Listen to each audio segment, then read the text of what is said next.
RBNZ is right now is how close you all came to pulling the trigger on a full 100 basis point hike.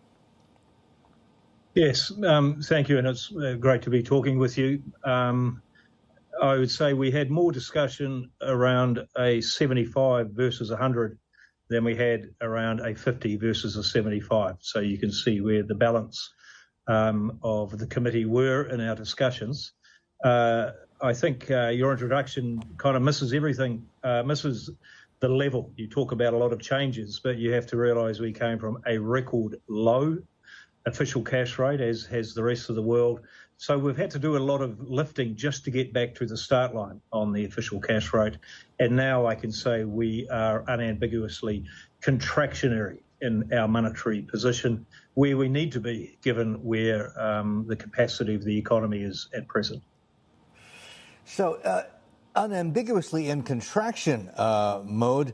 I find this interesting because we were just talking seconds ago before we came to you how the Fed, or Fed officials at least, are now starting to talk about more of a slowdown. How far behind do you think you're trailing the Fed? And how different is the cycle down in New Zealand? I'll clarify what I meant by contraction. I meant that monetary conditions are now tapping on the brake. So it took a long time to get us back to a neutral interest rate. We're now north of neutral based on a broad range of what may be considered a neutral nominal interest rate for New Zealand.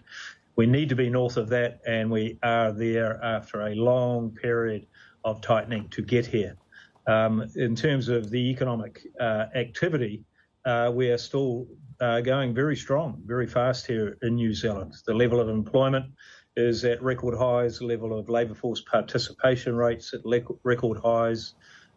Tourism is back on, so there's a lot of demand pressure out there that we need to cool in order to get inflation back under control. I don't know where that is relative to the US. We are all broadly in the same position of needing to slow spending.